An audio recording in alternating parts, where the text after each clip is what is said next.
221쪽까지.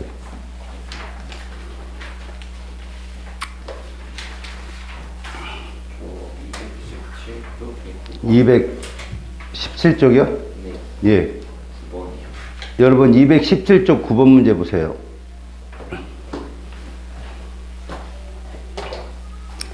자, 9번에서 여러분들이 좀 봐야 될 게 있어요.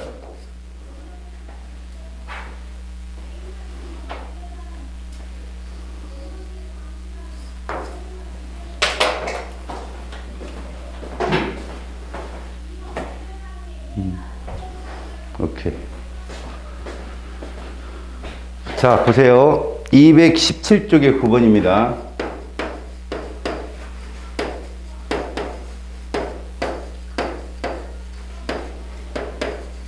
이주기 3원자 분자예요. 노트에 꼭 적어 놓으세요. 무슨 얘기냐? 이주기 3원자 분자 조건이 옥텟 규칙을 만족을 한다 라고 조건에 들어오면 기본적으로 여러분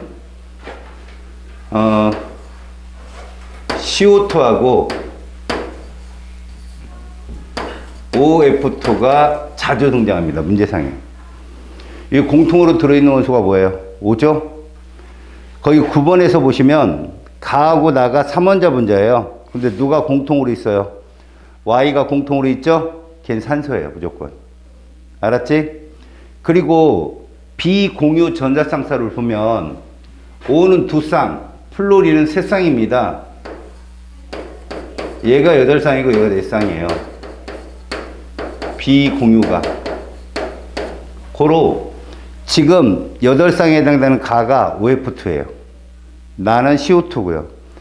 그 다음에 그렇게 찾았으면 일단 가가 OF2니까 Y가 5라는 거 아니야? 그럼 X는 누구야? 플로린이겠죠? 그럼 다는 X가 플로린인데 5원자 분자잖아요. 5원자는 얘밖에 없습니다. CF4. 알겠죠? 그러므로 비공유는 플로린에 3쌍씩 있으니까 얘는 12쌍이 답이죠. 거기 기억에 바로 12쌍입니다.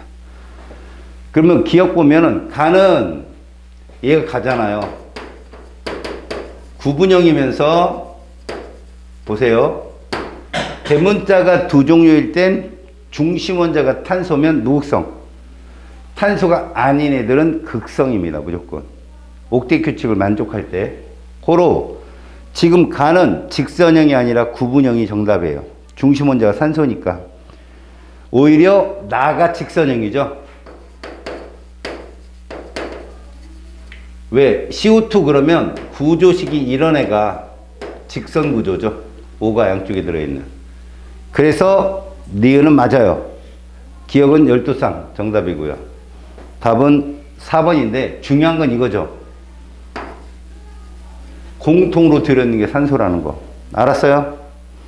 이거랑 유사한 문제가 실력업에 1번에 나와 있어요, 여러분. 1번 봐봐요. 하나는 XY고 하나는 YZ인데 누가 공통으로 있어요? Y가 공통으로 있고요. 그 원그래프를 보면 1대2 관계죠. 문제는 여러분 숫자가 작은 애가 중심원소야. 근데 Y가 공통으로 있는데 산소인데 나가 그 산소가 중심원소네. 걔 OF2예요. 무조건. 아시겠어요? 그렇게 보면 좀 빠르게 볼 수 있습니다. 또 질문? 근데 영상을 못 받았어요. 거기 사이트에 있잖아. 사이트 들어가서 그냥 보면 돼요. 너 그거 구독 안 해놨어? 해놨죠. 그러면 뜰 텐데? 아니 알림이 안 떠가지고. 오호. 부끄럽네. 떠 있을 거예요. 가보세요. 제가 저 영상으로 개인적으로 보내줄게, 이따가. 또,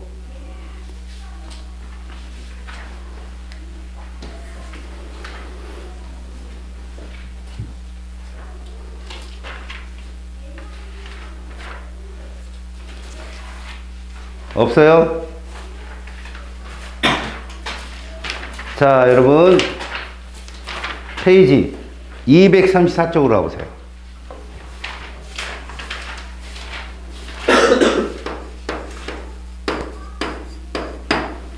자, 역동적 화학 반응이라는 4단원이에요. 이제 화원의 마지막 단원인데,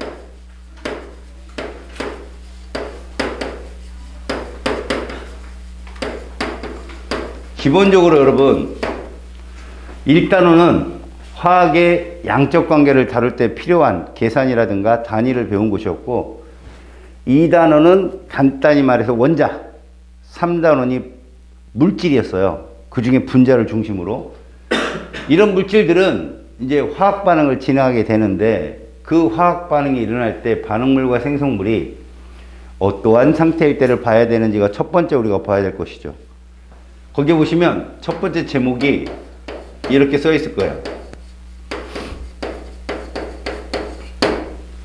지금까지 여러분들 1단원에서 본다면 우리는 이렇게 표현할 수 있습니다. 항상 반응물을 좌측에, 좌편에, 그리고 생성물을 우편에. 이랬을 때 이 화살표가 이거란 얘기예요. 그럼 이건 무슨 반응이에요? 이건 역반응이 되겠죠. 그렇다면 우리는 이런 걸 가역이라 한다는 거죠. 역반응이 가능하다. 그 다음 화원 1단원에서 여러분들 배웠던 거, 반응물의 양적 관계 혹은 중화반응, 이런 것들은 다 얘예요. 비가역이죠. 그 위와 아래의 차이 뭐냐? 위 반응의 차이는 오늘 배울 거고요. 아래 반응물은 반응물 중에, 생성물이 가는 반응이에요. 반응물 중에 둘 중에 하나가 0이 되든가 둘 다 0이 되든가, 이런 것들이 비가역의 특징이죠. 그래서 우리는 그걸 한계물질이다 라고도 불렀고요.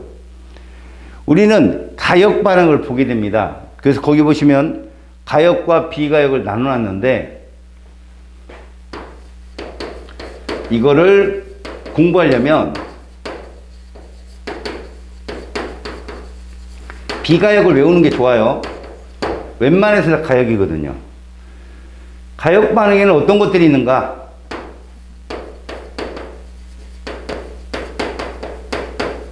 비가역에는 어떤 것들이 있는가? 가역은 여러분들 보다시피 거기 첫 번째 이런 게 있어요.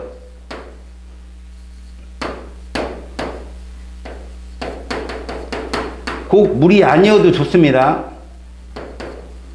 상이라는 건 물질의 상태를 뜻해요. 고체, 액체, 기체. 얘를 뜻하거든요. 물의 상평형, 다시 말해서 물이 이렇게 간다는 거죠. 우린 이걸 증발이라고 부릅니다. 반대로 가는 걸 응축이라고 부르죠.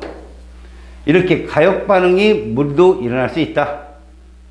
이게 첫 번째 거기에 나오는 가역 반응이고요. 두 번째 건 염화, 코발트, 수화물.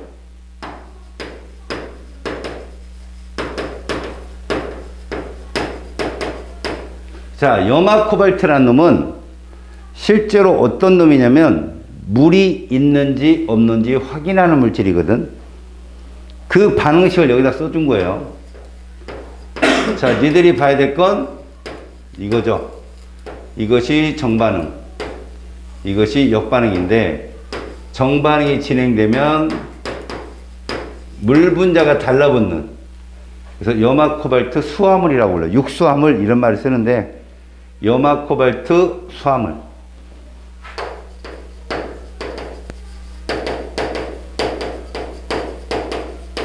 자, 염화 코발트는 순수하게 푸른 색깔이에요. 종이에 묻혀갖고 확인하거든요. 푸른색 염화 코발트 종이가 염화 코발트 수화물이 되었습니다. 이러면 물이 흡착한 거죠. 붙은 거죠. 붉은색으로 바뀌어요. 푸른색 염화 코발트 종이가 붉은색으로 바뀌면 물이 있다라는 걸 확인하는 실험입니다. 이 실험은 어디에서 많이 보이냐면, 화원 첫 번째 우리가 탄소 화합물이나 CH5로 된 탄화수소를 완전 연소시키면 이산화탄소와 물이 생긴다. CO2는 석회수로, H2O는 이렇게 푸른색 염화 코발트 종이로 확인한다. 이런 반응이에요, 이게. 가역 반응이죠. 화살표를 보시면 됩니다. 그 다음에 거기에 보니까 황산구리, 오수화물 이렇게 되어 있습니다. 자, 보세요. 아, 수화물은 앞에다 여러분, 여기 숫자만 붙여주면 된다. 육수화물, 오수화물 이런 식으로. 자, 여기에는 황산구리가 있는데 여러분들 구리가 푸른 색깔을 띠죠. 자, 특히 황산구리 써주고 이렇게 써주면 이건 구리의 이온이, 구리 이온의 전하예요. 그러니까 양전하의 전하를 뒤에다 이렇게 붙입니다. 이가 플러스라는 얘기죠. 그래서 황산구리가 오수화물이 있어요. 얘가 가서 이렇게 분리된다. 근데 얘가 다시 이렇게 화합도 될 수 있다. 그래서 얘 색깔이 원래 물의 성분으로 들어오게 되면 푸른색을 띠거든요. 물하고 만나서 푸른색을 굴절색으로 나타내는데 얘는 무색을 띈다. 이런 걸 무수황산구리라고 부르거든요. 그러니까 이런 것도 가역 반응에 해당된다는 뜻이고요. 그 다음에 석회동굴 종유석. 석회동굴 안에서 일어난 일인데 CO3가 석회암이죠. 퇴적암. 여기에 지하수에 해당되는 물에다가 CO2가 녹은 탄산수가 지나가면 탄산수소 칼슘이 된다. 이것이 뭐냐? 석회암층에 지하수가 흘러 들어가서 구멍을 뚫는 석회 동굴 형태가 정반응이고, 역으로 거기서 녹은 물질들이 자꾸 침전되는 종유석이나 석순이 만들어진 이 관행이 역반응이다. 그래서 우리가 석회동굴 단면도를 보잖아요. 이렇게. 이게 석회동굴이죠. 뭐 석회층은 이렇게 만들거든. 선으로 그리면 이 벽돌 모양으로 석회암층을 나타냅니다. 벽돌 모양으로. 이렇게. 거기에 얘가 뚫린 거죠. 위에서 자라 내려오는 걸 종유석이라고요. 고드름처럼. 올라가는 애를 석순이라 부르고, 이렇게 만나잖아요. 기둥이 돼서 석주라고 해요. 석주. 요런 것도 가역 반응이다. 그러면 자, 가역 반응에 대한 정의를 한번 봅시다. 자, 가역 반응이면 얘들은 절대 반응물과 생성물 중에 누구 하나가 0일 수 없습니다. 그 가역 반응은 반응물, 생성물이 공존한다는 걸 명심하세요. 누구 하나가 0이 되는 것이 아니라 공존한다. 자, 그럼 중요한 건 뭐라고 했죠? 비가역이죠. 비가역 반응은 자세하게 놓지 말고요. 이건 역반응이 부당하다는 거거든요. 어렵다. 연소, 그 다음에 중화, 그 다음에 여러분들 중딩 때 배우는 침전 반응, 그 다음에 기체 발생 반응, 이런 것들이 비가역에 해당된다라고 알아두시면 됩니다. 알겠죠? 요렇게만 딱 정리해서 에너지가 많이 들고 나는 물질의 화학 반응은요, 역반응으로 가기가 어렵습니다. 그리고 무질서도가 너무 큰 차이를 보이는 연소 같은 경우도 돌아가기가 어렵다, 이런 얘기죠. 자, 이제 이걸 가지고 235쪽에 우리가 가역 반응을 배웠잖아요. 이제부터 역동적 화학 반응의 기본인 동적 평형부터 들어가 보도록 하겠습니다.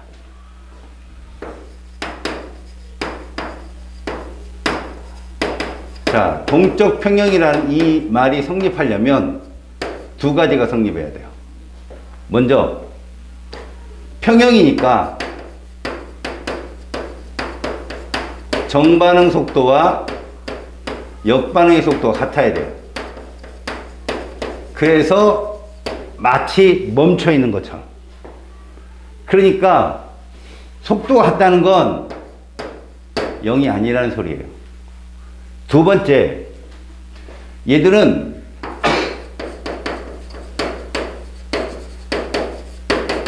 반응물과 생성물이 공존해야 돼요. 이게 동적 평형의 가장 중요한 두 가지 요건입니다. 속도가 너무 똑같아가지고 마치 멈춘 것처럼 보이는 거고요. 항상 반응물과 생성물이 공존해 있다는 것을 유념하시고 동적 평형을 파악해야 돼요. 그 첫 번째, 거기에 보면 이제 상평형이란 말이 나오거든요.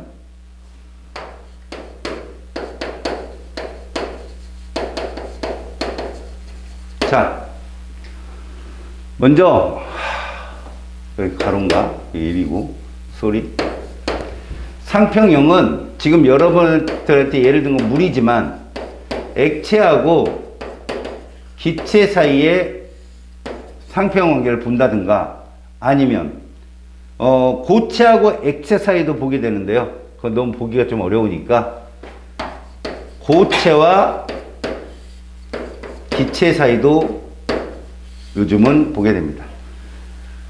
그러니까 요런 것이 이제 고체와 기체는 승화죠, 승화. 말 그대로.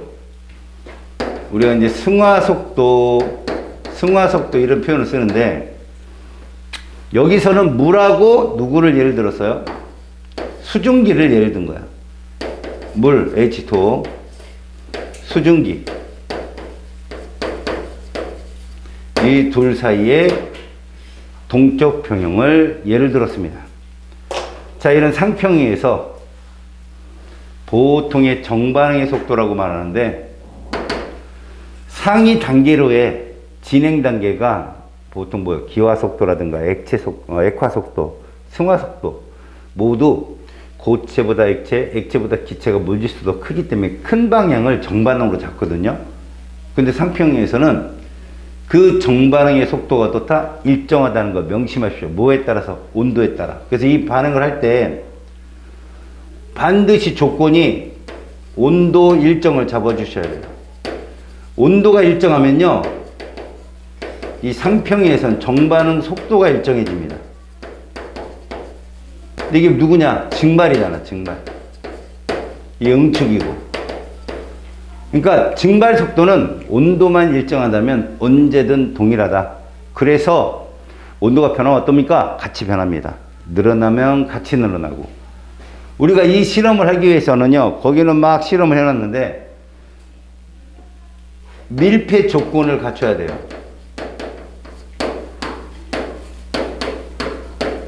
밀폐 조건 속에서 실험을 해야 됩니다.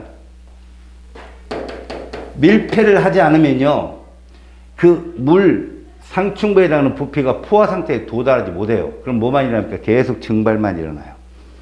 알았지? 그래서 오픈 상태에서 이 실험을 하게 되면 물이 다 날아간다. 밀폐된 조건에서 이 실험을 하게 되면 이런 유형을 보입니다. 밀폐. 그리고 비커 안에. 밀폐. 비커. 밀폐. 비커. 처음에 이런 상태에서 여기가 뭐냐? 진공입니다. 진공. 얘들은 모두 T도시로 일정한 상태. 시간만 흐른 거예요. 이런 상태면 얘의 T도시에서 증발속도는 이렇다는 거죠. T도시 증발속도 이렇습니다. 여기도 이렇습니다. 이 세 개가 다 똑같다고요. 온도가 일정하니까. 그럼 얘 물높이가 약간 줄어요. 입자수가 늘겠죠? 더 줄어요. 입자 더 늘겠죠? 그 다음에 그 줄어든 표면을 그대로 유지한다. 그러면 동적 평형에 도달한 거죠. 보세요. 처음에는 역반응이 일어나지 않았어요. 진공이라. 근데 입자가 생기고 난 뒤부터 응축 속도가 이제 커지기 시작하는 거죠. 그래서 최대로 커질 때 이게 바로 동적 평형이라 부르죠. 그래서 여기를 가지고 동적 평형을 되게 많이 물어봐요. 뭘 물어보느냐? 일단 우리는 다나 다 중에 누가 동적 평형입니까? 다가 동적 평형이에요. 그죠? 그렇다면 이런 그래프를 볼 수 있다는 거죠. 가로축이 시간입니다. 세로축이 속도라고 볼게요. T도시에서 이게 증발 속도예요. 시간이 흘러도 이 증발 속도는 일정하다. 동쪽 평행에서는. 그럼 누구 속도가 따라오는 거야? 이렇게. 응축 속도가 점점 커지는 거죠. 요 점이 동쪽 평행에 도달하는 시간대예요. 응축 속도가 점점 빨라져서 증발 속도랑 같아지려면 포화 상태를 만들어야 되기 때문에 밀폐 상태를 유지시켜줘야 돼요. 밀폐가 안 되면 계속 불포하잖아. 응축 속도 빨라지지 않아요. 자, 이렇게 되면. 자, 우리는 이렇게 보습니다. 이쪽으로 갈수록 시간이 진행된 후, 자, 수증기 입자수는 어떻게 될까요? 당연히 증가하겠죠. 물 입자수는요? 당연히 감소하겠죠. 이런 거야. 그죠? 물 입자수는 줄고 그만큼 수증기 입자수가 많아지겠죠. 그래서 H2 총 입자수는요, 동일합니다. 이 둘은 상태만 바뀐 거니까. 총 몰수는 동일하다. 이런 거죠. 그리고 제가 분모에다 뭘 넣나 잘 봐요.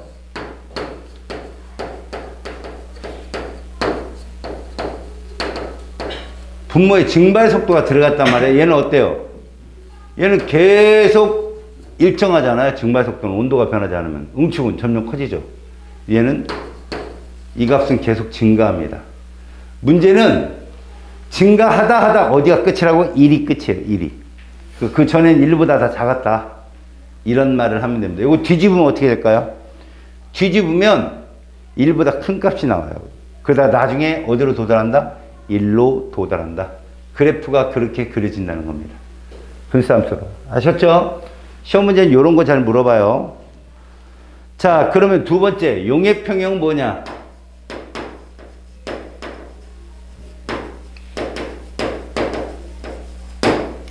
녹아 들어가는 속도입니다. 근데 얘는 속도를 정확하게 재주진 않아요. 용매 양이라든가 용매 종류라든가에 따라서 녹아 들어가는 속도가 차이가 있기 때문에 그냥 우리는 이런 상태로 한번 볼까요? 평형에 도달했다. 그러면 용매에 용질이 섞여서 용액이 되는 거.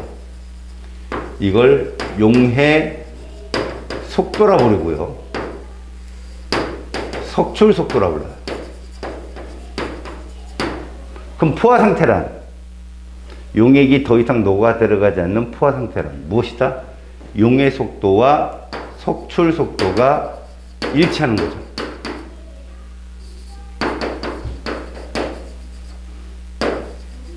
용해 속도와 석출 속도가 같은. 이러면 이 알갱이가 녹지 않은 알갱이가 용액 속에 존재할 거예요. 그 알갱이의 크기가 일정하다는 거죠. 그럼 뭐예요? 얘들은 포화 상태에 도달했다. 하지만 0은 아니다. 명심하세요. 알겠죠? 반응이 끝난 것처럼 보이지 0은 아니다. 이런 얘기입니다. 이게 용해 평형이죠. 그래서 포화 상태라 표현은 포화 용액 상태라 부르고, 여들이 용해도에 보면 포화 용액 상태 있잖아요. 걔들은 앙금이 없거든. 그 이론적 포화 상태예요. 모두 실험해 보면 앙금이 남아요. 남아야 포화 상태라고 볼 수 있는 거고. 그게 235쪽에 오른쪽에 있습니다. 자, 이제 하이라이트. 얘는 뭐냐?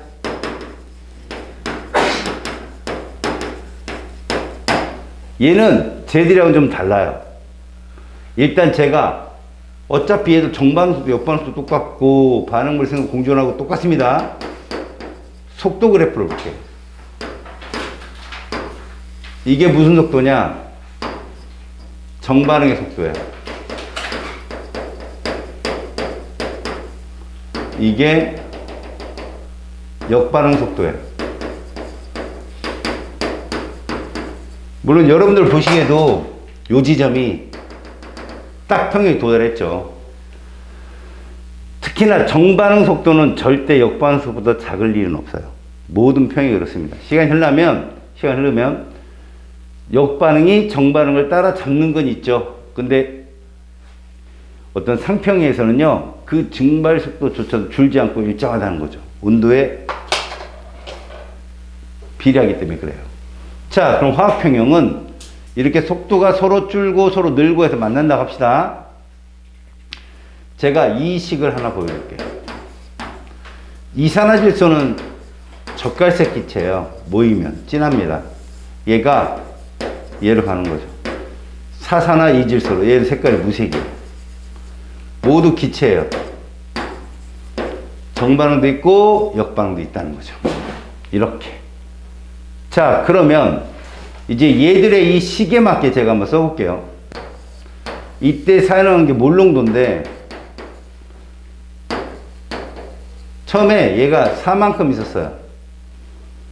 근데 NO2가 1.5만큼 줄었다, 아니 3만큼 줄었다 합시다. 그럼 얘가 이렇게 그려져요. 1. 이게 제가루가 몰롱도 표시인 건 알죠? 이렇게 제가로 요게 몰롱도 표시예요. 모르겠다. 얘네는 몰롱도 표시입니다. 몰롱도 이렇게 줄은 거죠. 그러면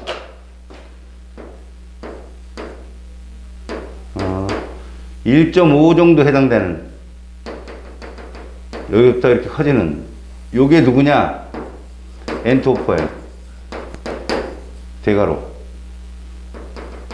만나거든요. 자, 이게 뭔 뜻입니까? 이런 얘기입니다. 이 세로축의 그래프는 뭘 뜻하느냐? 처음에 이 화학 반응식에서 얘는 3몰롱도 있었다는 얘기예요. 근데 반응해가지고 반응 후가 되니까 얼마나 1몰 농도가 남았다는 거죠. 1몰 농도. 물론 개수는 2대1이겠죠. 개수는 2대1. 근데 얘가 3몰 농도 반응한 거야. 지금 보니까 4에서 1로. 그럼 2대1이니까 얘는 1.5몰 농도 생기겠죠. 이렇게. 이 그래프를 나타내는 게 위에 그래프예요. 결국 요게 계수비대로 준다는 거죠. 이렇게 줄고. 얘는 이렇게 0에서 1.5로 늘고. 알았습니까? 이게 반응물과 생성물이에요. 그래서 이 색깔을 보면 이런 거라고 할 수 있어. 온도를 높이잖아? 온도를 높이면 고체, 액체, 기체 중에 어디로 가냐? 기체로 가지. 무질서 증가하는 쪽으로. 온도 낮추면 발열 반응이 일어나서 물, 얼음 쪽으로 진행하겠지? 얘는 무질소도 증가량을 이 개수로 잘 보면 돼. 기체 상태일 때는 개수가 큰 게 무질소가 크거든? 온도 높이면 역반응이 우세해라. 그럼 이 색깔이 어떻게 될까? 진해진다. 그 얘가 시험관의 그 내부의 기체의 온도가 용액의 색깔이 증가했다 이렇게 해놓고선 그렇다면 N2O4는 있는 거야 없는 거? 있는 거예요. 있는데 표시가 안 나는 거죠. 공존해야 된다는 거니까. 반대로 온도를 확 떨어뜨리면요 NO2가 N2O4로 가요. 무색으로 바뀐다고. 그럼 NO2는 없는 거냐? 있어요. 반응물과 생성물은 항상 공존해야 되기 때문에 온도를 높이든 낮추든 누가 더 많다는 성립해도 누군 0이다는 성립 안 해요. 아시겠습니까? 그런 걸로 상태 변화를 찾으시면 됩니다. 밑에 있는 상부 자료창이 그 얘기예요. 적가색 NO2만을 놓고 실험을 하더라도 얘가 평형이 이동이 돼가지고요. N2O4가 돼요, 얘들은. 근데 그 처음에 NO2만 있을 때 색깔이 진한 적가색이었겠죠? 근데 시간이 좀 지나면 얘가 자기 스스로 평형에 도달한다는 거죠. 그때 색깔은 좀 처음 것보다는 좀 뭐겠어요? 색깔이 좀 옅겠죠? 왜? N2O4도 있을 거니까. 그런 곳에 온도를 높이잖아요. 그러면 역반응, 흡열 반응이 일어나서 NO2 양이 많아집니다. 그럼 그 색깔이 좀 더 진해지죠. 근데 진해진다고 N2O4가 없느냐? 있어요. 온도를 낮추면 색깔이 확 흐려져요. 무색으로 거의 가깝게 변하거든. 그렇다고 NO2가 없느냐? 있어요. 아주 미량씩. 알겠습니까? 그 얘기를 써놨어요. 자, 1번. 가역과 비가역에 대한 설명입니다. 옳고 옳지 않은 것. 정반응을 화학반응식에서 오른쪽으로 진행되는 반응이다. 맞아요. 보편적으로 우리가 그렇게 봅니다. 물론 역반응은 누가 반응물에 용액이 반응물이 되는 거야. 저기서는. 다음 2번 가역 반응에서는 정반응, 역반응이 모두 일어날 수 있다. 틀렸어요. 비가역 반응은 반응 조건에 따라 정과 역이 모두 일어날 수 있다? 아니요. 비가역은 정반응만 일어난다. 2번 메테인의 연소 비가역을 했지. 비. 기체 발생 비가역을 했죠. 수소기체든 CO2 기체든. 석회동굴, 정유석, 석순 얘들은 뭡니까? 다 서로 가역이죠. 다음에 염산과 수나트륨 용액의 중화 반응 비가역이죠. 황산구리와 오수화물의 분해 반응. 여러분 아까 봤죠? 푸른색이 무색으로, 무색이 푸른색으로. 이건 뭐라고? 가역입니다. 그리고 3번 밀폐된 삼각 플라스크 안에서 일어나는, 여러분 밀폐를 왜 시켜? 포화 상태 만들려고. 그죠? 자, 물의 증발과 수증기 응축을 봤는데 그림을 자세히 봐봐. 화살표가 위로 몇 개야? 3개 있지? 오른쪽은 왼쪽은 위쪽으로 3개고 아래쪽으로 1개인데 오른쪽은 똑같잖아. 이게 동쪽 평형이라고. 그러면 모형이 어디냐? 나가 바로 동쪽 평형이다라는 걸 보라. 그리고 중요한 건 시간이 흘러도 온도가 일정하면 그 화살표 개수가 안 변한다는 거지. 3개로. 증발 속도. 자, 네 번째. 일정량의 물이 담긴 비커가 있는데 설탕을 계속 넣었대. 그랬더니 녹지 않고 남아있더래. 그러면 이 설탕이 더 이상 녹지 않는 거냐? 아니에요. 동쪽 평형 입장에서 녹고 있는 거죠. 근데 뭐도 일어나서? 석출도 일어나서 마치 녹지 않는 것처럼 보이는 거죠. 그 둘의 석출 속도는 같다라고 놓는 게 정답이에요. 자, 생성물만 존재하는 게 화학 평형입니까? 아니라겠죠. 공존하는 거였죠. X. 반응이 일어나지 않아요? 일어납니다. 정반응과 역반응의 속도가 같다. 이거 정답이죠. 반응과의 생성물 농도가 여러분 일정하게 유지된다는 거지 1대1이라는 소리가 아니야. 알았어? 일정하게 유지되는 거지. 6번째. 젓갈색을 띠는 이산화질소를 시험관에 놓고 25도씨에 둔다면 이거 젓갈색 반응물만 넣어놓고 시간이 지나면 평형에 도달한다는 거야. 저절로 지가. 그 다음에는 외부의 변화를 주지 않는 한 그 모습을 그대로 유지한다. 이런 얘기죠. 자, 젓갈색이 점점 옅어지다가 어느 순간부터는 더 이상 젓갈색이 그대로 자기 색깔을 유지한다는 얘기예요. 자, 이때 무색의 사산화질소를 생성하는 무슨 반응? 그 다음에 사산화질소가 다시 젓갈색의 이산화질소로 분해되는 역반응. 이게 같은 동쪽 평형. 알았습니까? 이게 정답입니다. 야, 혹시나 꺼졌을까봐. 잘 봐. 물은 스스로가 양쪽성이기 때문에 중성인 물 상태에서 산과 염기가 될 수 있어. 그래서 이렇게 미력 하나만 수소이온과 수산화이온을 내놓을 수 있단다. 근데 그 값이 너무 작아. 이게 원래 화투에 가면 반응물 분해 생성물의 몰농도를 놓고 K값을 구하는 게 있어. 평형이 되었을 때. 근데 이 값을 아무리 구해봐도 온도가 똑같으면 동일한 값이 나온다는 걸 과학자들이 발견을 해. 얘도 그대로 한단 말이야. 실제로는 얘를 K를 평형이 되었을 때 물의 농도 이렇게, 그 다음에 뭐 H3O 플러스 생성물의 농도 이걸 K라고 해. 근데 이게 너무 용매면 이 반응에 영향을 거의 안 주거든. 그래서 이것을 이대로 나타내다 보니까 이게 25도씨에서 얼마들 항상 요거도라는 물의 이온급 상수가 나온 거야.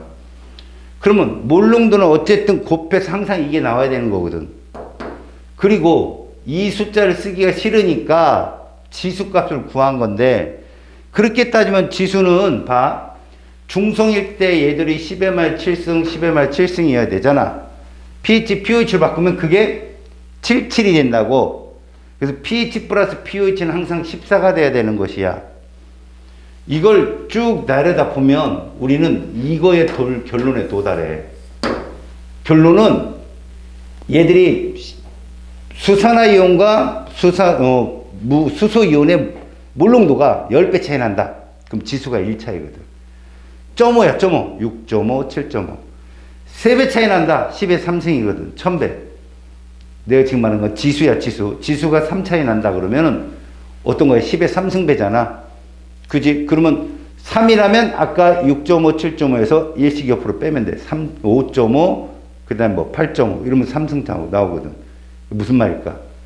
만약 하나 지수 차이가 홀수배 차이가 나면 그건 점오야, 값이.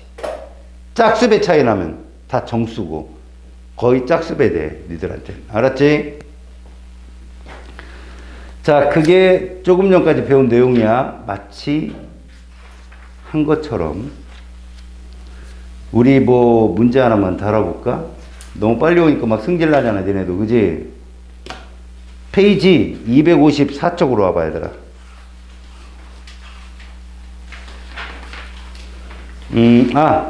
255쪽에 와서 4번 봐봐. 자, 내가 얘기하지. 개념 다르고 문제풀이 다르거든. 자, 4번의 문제를 내가 풀어볼게. 25도씨 조건 써있어. 그럼 니들 머릿속에 뭐가 떠올라? 10의 14승 또는 pH 플러스 pH는 14. 이 두 개가 떠올라야 돼. 농도의 곱은 10의 14승. 자, 가다는 각각 염산 또는 수산나트륨 수용액 중에 하나래. 염산에서 수산나트륨 수용액 중에 하나인데 가나다를 가만히 보니까 나가 pH 얼마야? 13이지. 그럼 걔 pH 얼마일까? 1이란 말이야. 걔가 누구다? HCl. 염산이겠죠. 맞아요? pH로 바꿔보면 얘는 산성이에요. 지금 여러분 염산 또는 수산나트륨 수용액 중에 하나라고 했다면 나는 무조건 누구다? 염산이겠죠. 이해 갔어요?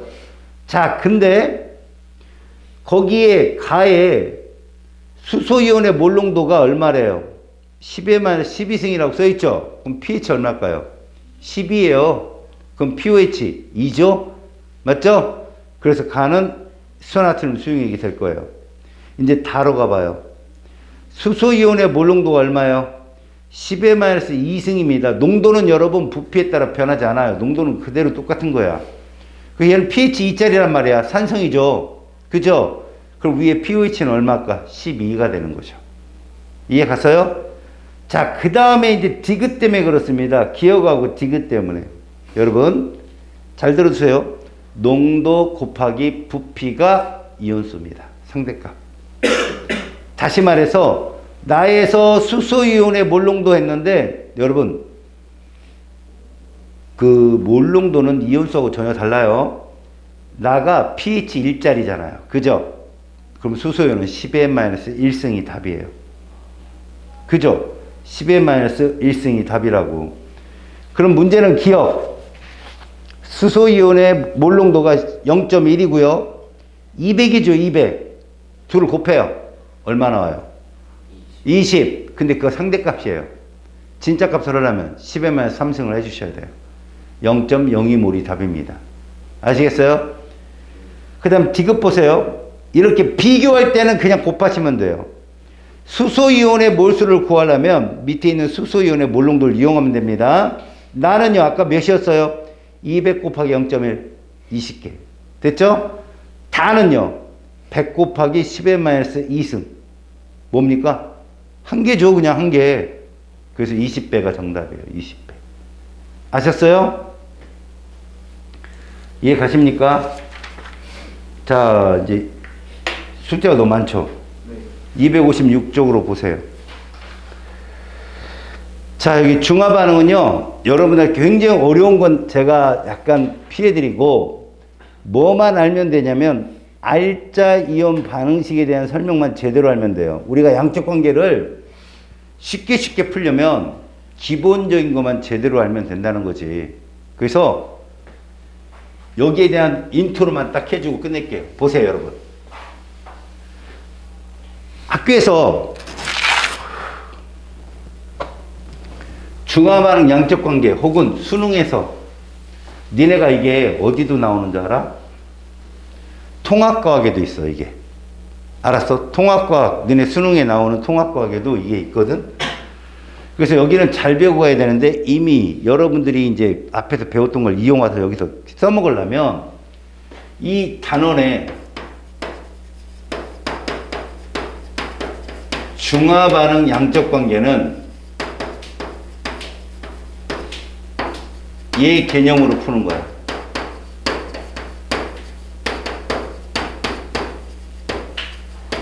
얘 개념으로 푸는 거야.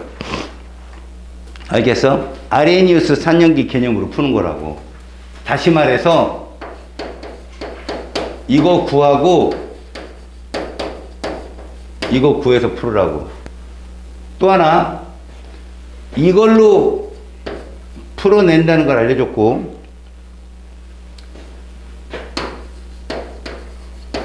방금 전에 쌤이 풀어줬지만 이러면 뭐가 나온다고? 입자수를 뜰 수 있어. 여기에 얘도 곱해주는 거야. 가수.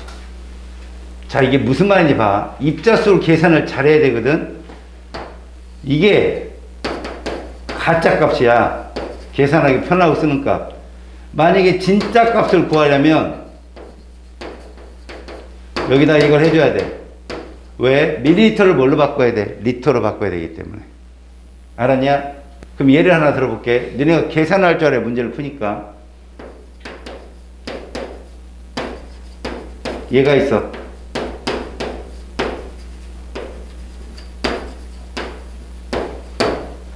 이런 거 계산할 때 먼저 수소이온의 숫자는 이렇게 계산해야 돼.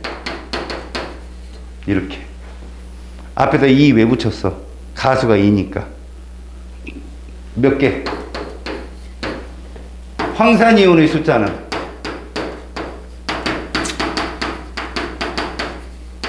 2개.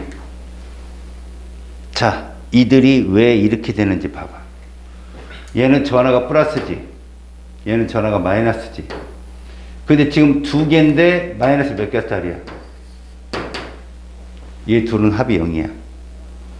자, 아레니우스의 산염기를 이용한다는 건 무슨 얘기냐면 수용액 안에서는 무조건 전하의 합이 뭐 나와야 돼? 0 나와야 돼. 0. 알았어? 0 나와야 된다고. 다시 말해서 이런 걸 이가산이라 하는데 얘를 구경권 이온이라 하잖아. 얘가 이가짜리잖아. 이가짜리 개수보다 소수이온은 반드시 몇 배 커야 돼? 2배 커야 된다는 얘기야. 그럼 이런 애들은 어떨까?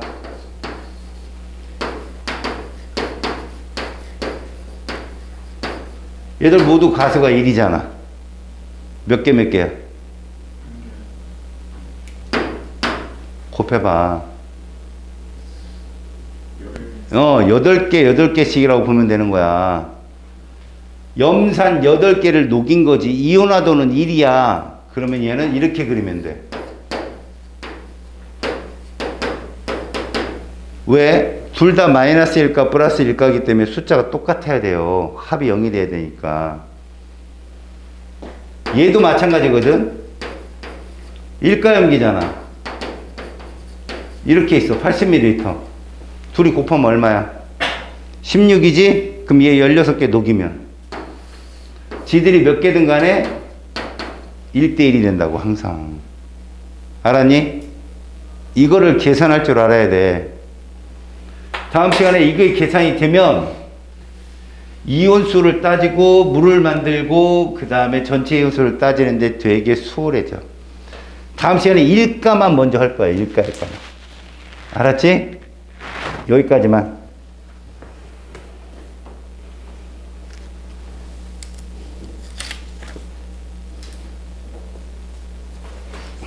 숙제 잘 해오시고